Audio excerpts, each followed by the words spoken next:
biar biar penonton juga tahu nih kalau kita lagi ngadain podcast. Iya. Boleh diulang Kak, panggilan tadi pertanyaannya apa? Belum kayaknya. Halo teman-teman semua, selamat datang di Formasi, Forum Mahasiswa Diskusi. Tempat ngobrol santai tapi tetap berbobot soal isu yang dekat sama kehidupan mahasiswa. Kali ini di segmen Sorot, Suara Opini Rakyat. Kali ini kita bakal bahas soal bagaimana media bisa membentuk suatu opini publik dan bikin suatu isu ini jadi perhatian banyak orang, khususnya soal kekerasan seksual di lingkungan kampus. Belakangan ini kasus seperti ini kan sedang ramai sekali dibahas setelah muncul dugaan kasus di salah satu kampus ternama di Indonesia.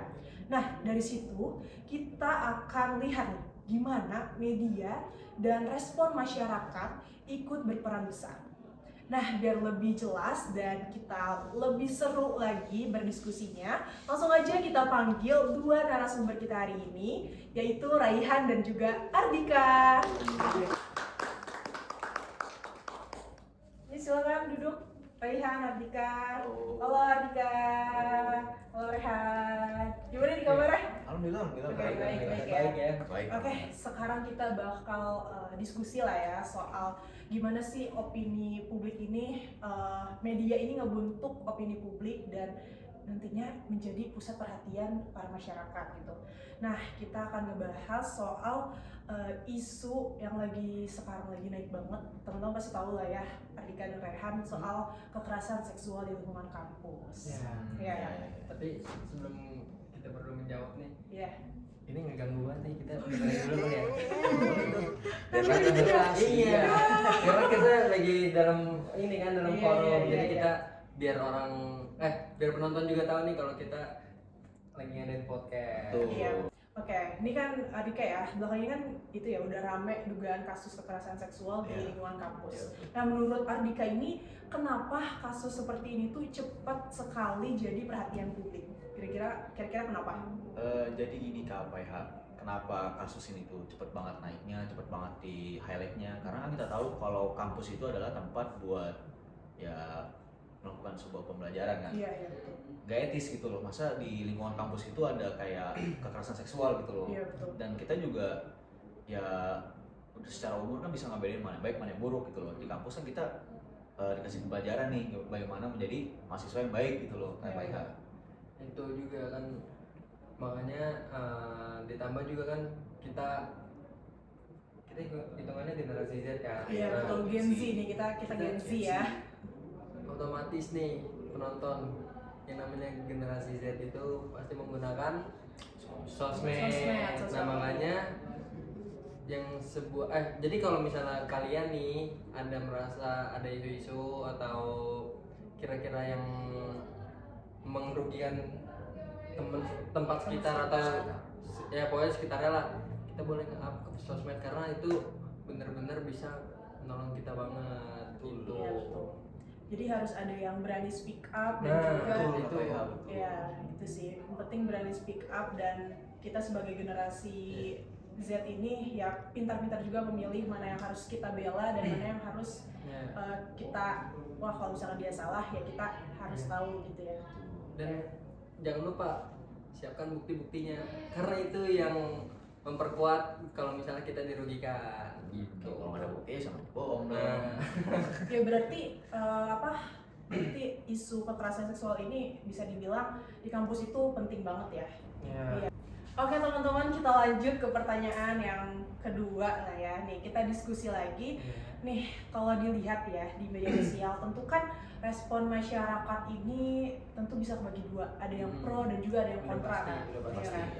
Nah, tentu itu ada yang mendukung korban dan juga ada yang malah nyalahin korban itu sendiri. Ada yang nyalahin pelaku ataupun ada yang malah membela pelaku. Biasanya seperti itu kan. Tapi menurut kalian kenapa sih bisa kayak gitu? Sebenarnya kan ya namanya manusia ya guys ya, pasti mempunyai dua perbedaan gitu, ada yang pro dan yang kontra. Seperti yang tadi Kak Pagira tanyain, kalau misalnya yang pro kadang tuh emang mereka tuh memiliki SDM ya jatuhnya. Kalau kayak gitu SDM yang tinggi karena dia tahu bisa memilih mana yang salah, yang benar mana yang salah. Kalau kalau misalnya yang yang kontra terhadap mendukung si korbannya itu biasanya entah dia melakukannya juga, Nah, entah iya, iya, temennya, Bisa tuh. ataukah ya kita bisa ngomong buzzer. Gitu. jadi buzzernya gitu ya. Bisa kalau bisa misalnya jadi bisa, kalau iya, bisa. iya. Soalnya ya bener juga guys, ada pepatah kan yang ngomong kalau misalnya lu bakalan tahu lu nggak bakalan tahu sebelum lu ngerasain gitu. Coba kalau misalnya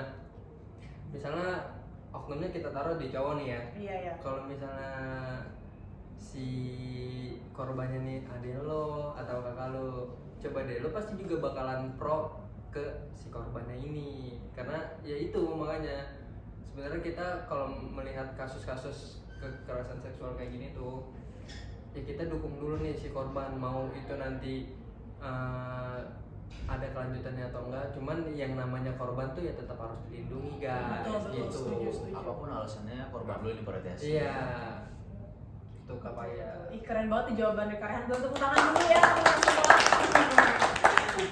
Oke. Nah, berarti itulah ya dari sudut pandang Kak Rehan nih. Terus menurut kalian lagi nih ya, pertanyaan ketiga nih ya teman-teman semua. Kan dari ramainya opini publik di media sosial ini tentu kan ya bisa jadi penanganan gitu ya terhadap kasus, terutama di kasus kekerasan seksual itu sendiri ya. Oke, sekarang kita lanjut lagi nih ya, kita diskusi lagi terkait pertanyaan ketiga. Nah, menurut kalian nih, dengan ramainya opini publik di media sosial, itu tuh bisa mempengaruhi penanganan kasusnya nggak sih? Tentu aja, karena jika ya pasti bisa, karena kan jika pihak kampusnya nih ya dapat tekanan yang gede gitu loh, pasti kan dia bakal bergerak nih, oh berarti ada masalah yang harus diselesaikan gitu loh. Iya, Karena betul. kan ini kan bisa menyangkut nama baik kampus juga kan, Iya, yang mungkin benar. bisa dilihat juga.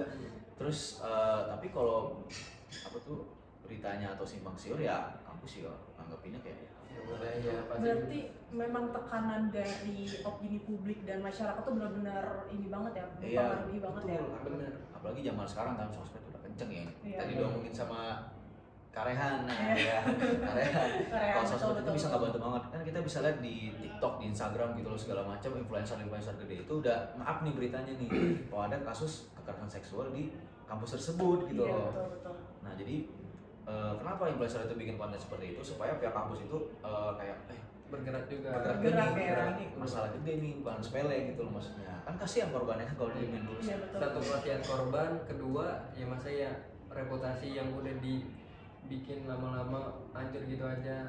Kalau misalnya dari pihak kampus gak ada penindakan apapun gitu. Iya, betul sih. Berarti kita lihat dari contoh kasus yang kemarin lagi rame banget ya di beberapa itu ya, kasus kampus-kampus ternama di Betul, Indonesia. Klunya kuning. Kuning guys, tapi kuning aja. Jangan. Itu lagi. Ya Iya, itu ya. kuning. Jadi memang media sosial ini sangat-sangat mempengaruhi gitu ya terhadap sangat penanganan betul. kasusnya itu. Betul. Karena kalau di kasus yang kemarin itu tuh karena ada forum gitu ya, forum Iya. dari fakultasnya, dan itu benar-benar jadi isu yang sangat mempengaruhi apa ya, jadi perhatian publik banget Iya, gitu ya. Betul.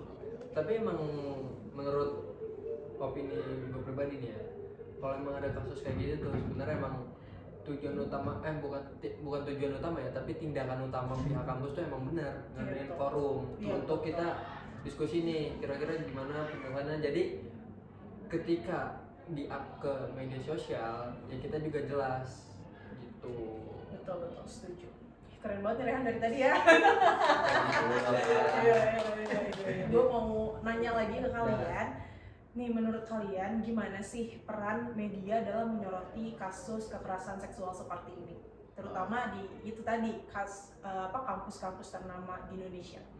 Oke.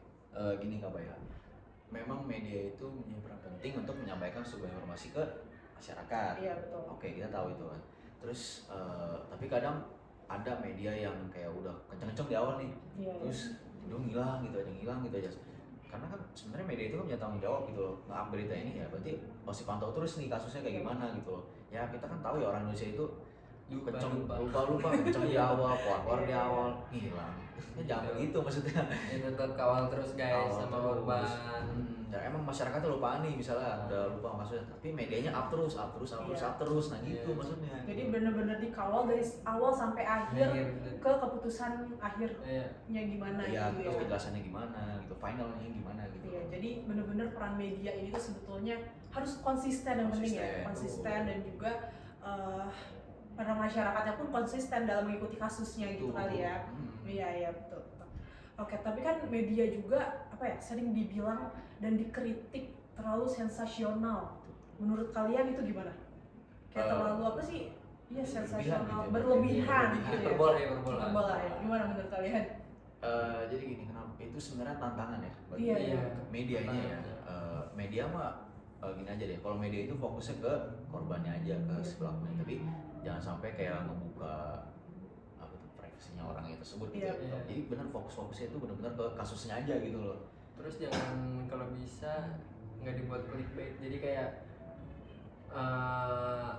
cover depan isi itu ya bener, jangan dilebih-lebihin karena itu yang membuat media juga menjadi buruk. Jadi dapat omongannya yang kayak terlalu benar-benar dilebih-lebihkan gitu ya. Langsung aja ke intinya gitu, jangan ngajak-ngajakin orang segala macam. Emang sih maksudnya dia ngakuin kesalahan, tapi fokusnya udah ke kasusnya aja gitu loh. Jangan malah kabur kemana-mana gitu Iya, kali ya. betul. Kasusnya apa, terus yang malah di highlight tuh hal lain gitu ya misalnya biasanya. kayak, ini pelakunya orang pemerintah Oh. Karena kalau misalnya kayak gitu bisa lebih bahaya lah ya. Dan kayak ya gitu ya, bahaya intinya ya teman-teman. Intinya bahaya. Bahaya, dan ya harus tetap sesuai gitu dengan kasus yang lagi diselidiki. Nah, iya. Oke, untuk pertanyaan terakhir nih ya sebelum penutup nih ya. Menurut Ardika dan Rehan ya, apa yang harus dilakukan sama pihak kampus gitu ya supaya kasus seperti ini tuh bisa dicegah ke depannya dan ya bisa dibilang gak terjadi terlalu banyak kasus seperti ini. Yang harus dilakukan gitu. Sebenarnya pihak kampus cukup memberikan sanksi yang sangat-sangat amat berat, yaitu dengan cara mendrop out. Cuman terkadang masih aja ada yang membela para pelaku ini, sangat disayangkan. Sayangkan banget. Dan kebanyakan tuh demi menjaga akreditasinya. Iya betul. Padahal kan kalau misalnya kita diberikan sanksi yang berat, kita juga pasti mikir dua kali untuk melakukan sebuah pelanggaran. Jadi memang sebenarnya harus ada hukum yang berlaku juga ya di lingkungan kampus. Udah pasti ini. kita hidup di negara hukum. Iya, Masa nggak dihukum orangnya? Gitu. Apalagi memang kasus seperti ini yang menjadi perhatian publik banget ya itu tadi dari mahasiswa Fakultas Hukum itu sendiri, yang dimana nantinya mereka akan menjadi petinggi hukum mungkin ya. Pembela hukum, Iya. bukan pelanggar hukum. Nah, itu tadi. Pelanggar doang hukum. Itu dia. Kita nggak boleh Oke. Sini. Oke, lanjut ya. Kalau misalkan dari kalian pesan buat mahasiswa, buat teman-teman laki-laki atau teman-teman perempuan di luar sana untuk bisa bilang terjauhkanlah dari kasus kekerasan seksual seperti ini. Buat dari kalian, buat mereka apa nih pesannya? Jadi gini ya dari gua, kalian kalau sebagai mahasiswa nih udah ada hal yang janggal nih, janggal ya, pokoknya hal janggal kayak ada misalnya kalian sebagai perempuan dilecehkan, walaupun lecehannya kecil ya, tapi kan dari kecil itu bisa jadi gede gitu loh. Ya, setuju. Jadi kalian jangan diam aja, normalisasikan itu. langsung aja lapor, gak usah ragu, udah gitu. Kalian juga punya hak buat dilindungi dari pihak kampus juga gitu loh, dan kalian juga punya hak buat keamanan diri sendiri juga gitu. Iya betul. Dan untuk kalian nih cowok-cowok ya, Cowok-cowok nih, jaga pikiran kalian, karena kita juga nggak bisa yang namanya melarang cara berpakaian orang lain. betul. Gitu guys, jadi semua itu tergantung Mindset. rambut. Rambut. Otak. Iya, Iya, kita tidak boleh cabul-cabul gitu, nggak boleh. Janganlah, Ya, selalu berpikir positif Positif, aja ya. ya, baik dari pihak laki-laki maupun perempuan, teman-teman di luar sana. Udah nggak zaman lah nyalain cewek pakai baju girl. Ya, cuma Iya. gara-gara cewek pakai baju harus berpikir jernih, yaitu sehat jasmani dan rohani. Betul. Itu Kak Faiha. Oke, boleh tepuk tangan dulu buat kita semua. Oke. Ini jelas-jelas obrolan tadi kita isinya daging semua ya. Daging ya. Daging. Oke, jadi dari obrolan hari ini ya kita jadi tahu lah ya kalau media ini tuh jelas-jelas ya teman-teman punya pengaruh besar dalam menjadikan isu kekerasan seksual ini sebagai perhatian publik. Betul. Tapi media juga punya tanggung jawab tentunya untuk menyampaikan informasi secara benar dan tentunya bijak itu tadi ya. Betul banget, Kak Faiha. Ya, semoga kampus kita ataupun semua kampus yang ada di Semua Indonesia kampus di gitu ya Indonesia. bisa jadi tempat yang Nyaman, aman, nyaman gitu ya buat Iya. seluruh mahasiswanya, baik itu buat teman-teman semua laki-laki di luar sana maupun perempuan di luar sana. Dan ya semoga kita pun tetap dikasih perlindungan oleh Tuhan ya. Amin. Oke, makasih banyak buat Raihan dan juga Ardika udah Makasih juga, Kak Faiha. mampir di formasi ya. Iya, Asik. Nanti kalau itu nanti kita datang lagi Jadi guys. kita ngobrol lagi aja lah udah. Ya, pokoknya di segmen kali ini jelas-jelas kita menyampaikan opini dari perspektif mahasiswa seperti apa gitu ya. Oke, teman-teman semua, saya Faiha pamit undur diri dan juga Ardika dan Raihan. pamit undur diri semuanya. Sampai jumpa. Bye.